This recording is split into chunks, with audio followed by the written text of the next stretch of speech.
But in the meantime, oh baby, joining us on the Shining Wizards hotline, he is one of the members of Injustice that you can see every week on MLW Fusion, on BN Sports, and on YouTube. And he is the current and brand new MLW World's Middleweight Champion, Mr. Injustice's own, Mr. Myron Reed. Myron, how are you tonight, my friend? Hey, man, I'm doing all right. How you doing? Not too bad, okay? man. Not too bad. Congratulations are in order, champ. How does it feel to have some gold finally in the MLW? Man, it feels great. I feel like I just got my new chain. Like, it's lit. Like, it's dope. Now, I got to jump in to this with you right off the bat as my first question. We've been following MLW for a while now. We know the whole Injustice rap. We know what you guys stand for, that you guys weren't getting a fair shake, that you guys were standing up for your rights against the referees that were trying to hold you back. Do you feel now that the Injustice movement has paid off and there's no reason to go any further with it now that you're holding gold? Maybe it's looking better for Injustice at this point? I look at it like if we're like an NBA team, like we made it to the playoffs finally, but we haven't won the championship yet. The championship. Like, we want to win all the belts. We want to take over. Like, we want our names to be on all the posters, our pictures to be on all the posters. Until that happens, that's when we'll calm down. But right now, we're just getting started. So do you look at this title win for you as more as a title win, not necessarily just for you, but for Cotto and for Oliver as well? Is this a big united win for the three of you? Yeah, we won the belt. I won, but we won. That makes any sense. Yeah, and when they win something, we won. You know, it's a group thing. It's gang. Okay, the other thing I have to ask you about, we got to ask you about the elephant in the room. Is Injustice, or has Injustice, anything to do with what happened with Contra getting involved in that match? Man, we just went out there and did what we were supposed to do, and, you know, that's win. Like, we don't know too much about them. We don't really honestly care too much about them, you know. We appreciate them coming out if that's what it is, but, you know, we could have won that on our own. Fair enough. I like the answer. So getting in deeper into what MLW has become, clearly everyone knew they existed, kind of went away, came back. MLW is now blowing up all over the place. Guys like you, the Von Erichs, and Tom Lawler re-signing. How integral is Injustice into the state of what MLW has become, and where do you see the future of MLW going? I honestly, you know, with Injustice there, to be honest, man, I see it blowing up even more worldwide. Like, you know, Cotto, Myron, Jordan, like, that's like literally all they need, honestly. But I mean, to be honest though, like, it's awesome. Like, we're doing great. We're doing great things, and it's cool to have our name in the shuffle of, you know, of the top talent there. You know, even though we're trying to push to be the top talent, you know, not one of the top talent. And a guy that you defeated for the title, Teddy Hart. I mean, his name is, you know, synonymous with the greats. You know, that may never have gotten maybe a little injustice towards him a little bit. He never got that true shot, but he's still a name in the business that everyone has high regard for. What was it like taking that championship away? No. Listen, I don't care. cut me off and tell me how you really feel. Yeah, man, his last name's Hart, man. That man is opportunities have been thrown in his face. Forget Teddy Hart. Okay, so I guess my question makes no sense now. How did it feel taking the championship away from a guy like Teddy Hart? It felt great. You know those big shots that think they like are too good for everything, and you know you get there and you're like, yeah, I'm gonna do that. I'm gonna dethrone this guy. Like, and I did that. You know. So. I just don't like the fact that he wears pajamas. I can't get past that. The guy's got all the talent in the world. If you want to dress for bed, I'm gonna put him to bed. You know. Ah, that's a line of the night right there. I like it. Yeah. I like it a lot. You have not, I mean, you've been in wrestling about 3-4 years now, but I mean, you're so young, dude. You're like 22, 23 years old, right? Mm-hmm. All right. So, and I follow you guys. I'm a big fan of Injustice. You guys are nuts. When they put you in the ring with guys like Gringo Loco and Airwolf and a lot of the luchadors, man, you guys are just tearing it up all over the place. But back over the summer, there was a scary moment where Cotto wound up being on the top of that big Tower of Terror, and he wound up getting knocked out. Is that something that you guys worry about with all the high risk stuff? Because for a while, it looked like he was messed up really bad in the ring.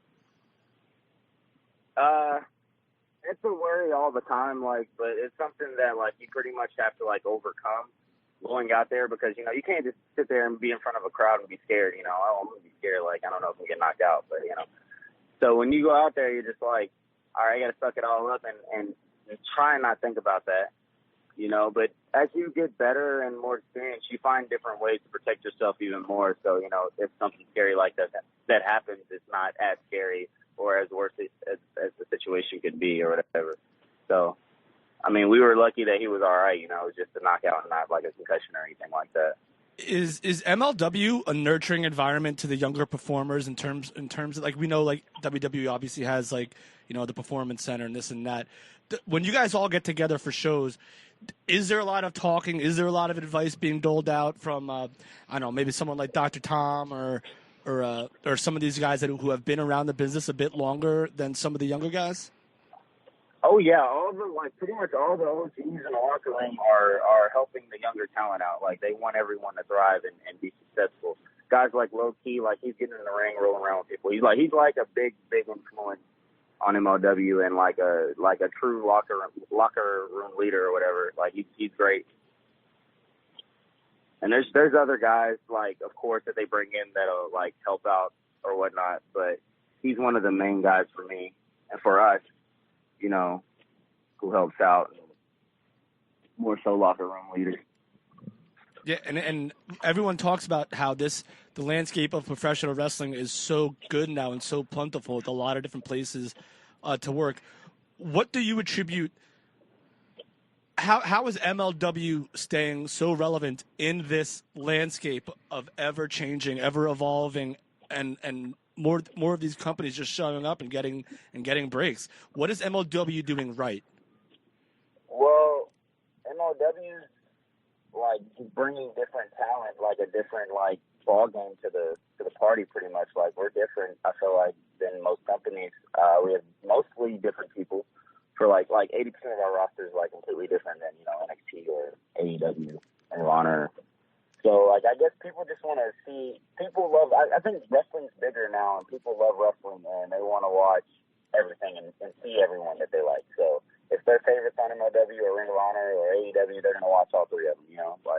That's the awesome thing about it now. You're from Louisville, Kentucky, so obviously you probably grew up maybe being a fan of Jim Cornette. You've had maybe a little bit of a relationship with Jim Cornette, if I'm reading right. Man, I'm gonna be real with you.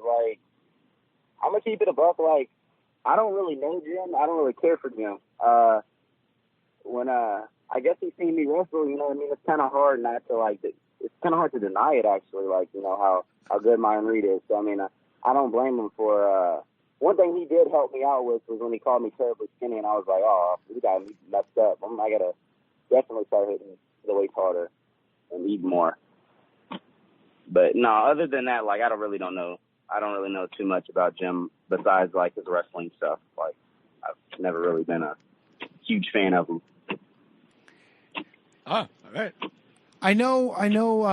I think it was. Hey, I surprised you with that one though. No. Not at all. Not at all.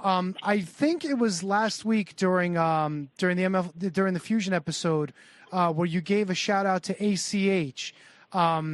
Yeah. Do you have any opinions on that? When you first heard what went down with him, what were your thoughts? Have your thoughts changed on it at all since subsequently it was him getting his release and being allowed to be out on his own again or anything? Well, I just ACH or Albert was he's like a mentor, like a bigger brother when he was on the indie scene for me, and even when he went to WWE. So I also wanted to make sure I was supporting him no matter what. But just the whole situation, I don't really know it 1,000%, so I can't speak for something that hasn't really happened. But I do know I support the movement, and I do know that does go on in wrestling. I feel and I stand for it, and I stand behind him. So I'm glad to see him get his release.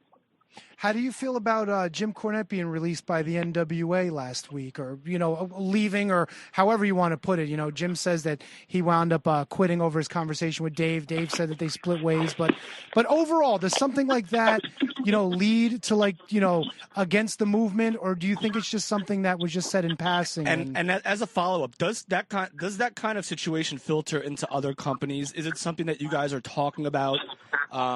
Amongst the roster of MLW, because obviously Cornette was there, went to NWA, and of course this happened, and leaving to many people's, deservedly so opinion. Does that kind of stuff filter into other people's locker rooms? Since the situation has happened in all the locker rooms I've been in, I've maybe heard small talk about it, but not too much. So everyone's just trying to kill it and do what they do. I heard about it on the internet or whatever, and I don't know. I haven't really looked into it too much. I try to not worry about those situations and stay in my own lane. But I feel like if whatever he said or whatever he did, that's that's racist or whatever it may be. I hope he learns from it. I don't think he should be on TV if he don't know how to control his. That's a great point. What he says. Yeah. No, fair enough. But I'm not defending what Cornette said at all. But back in the '80s, they, when Cornette came up, it was sort of accepted, not accepted at that point. But I would think you would agree with me, especially in this day and age. Yeah, that stuff just doesn't fly Yeah. anymore. So he was just, Okay, yeah. We agree on something. I like it. We agree on a lot of things. It is. It is what it is. In this situation, I can't really, I can't really speak on it because, I watched a little clip, and I caught it, but I didn't really catch it. And then people were talking about it, and I was I'm not really gonna focus too much on the situation because I'm trying to better myself. That's right. Doing too many big things. Hot fire. Agreed. Yeah. Doing too many big things to worry about what's going on somewhere else that has nothing to do with you. Well, and I mentioned earlier, man, you're a young guy yet, and you've got a world of wrestling experience. I'm just going over your match history, where you've worked, who you've worked. It's literally of who's who, of who's coming up right now. But I really want to know, what do you do outside of wrestling? That's a good question. When the lights aren't on and, you don't have to worry about being injusticed or whatever, what does Myron Reed like to do? What are you all about? Besides, family, taking care of my baby, more so just video games, editing videos, just trying to promote the brand more, figuring out different ways to, get my name out there regardless if it's a match or a match highlight or whatever it may be. I like to rap, that's another thing. But other than that, it's just on the road life. All right. So you mentioned video editing and rap. Do you see those as potential assets for you to improve or to maybe take roles other than obviously professional wrestling is number one, but do other people see those as assets in you? I don't know, honestly. I've heard, but when you're focused on one thing, solely, the other things are just hobbies, just things that I'll release just because I want my fans to know a little more about Myron Reed. I'm not just Hot Fire the wrestler. I have a life as well. So I just want them to know that as well. So what's your video game poison? What do you like to play? For me, I'm a big NBA 2K20 guy. Nice. I love NBA 2K20. There you go. Not into the Fortnites or the PUBGs or anything like that. What is that called? Honestly, I can see myself getting really good at it, but I just haven't had enough time to really sway onto other video games, And I've always been a basketball fan, so I'm all right. So this is what I always get. So this is the tradition. I'm going to get this again. So I used to play a lot of basketball games too, but when I was growing up, there were the NBA Lives, NBA Live '95, NBA Live '96. And then all of a sudden now 2K's Yeah, 2K took that over. 2K took that over, and Yeah. I guess for I think Dreamcast, I think I saw it. Allen Iverson was on the who's your team? Let's go through the sports. Who's your basketball team?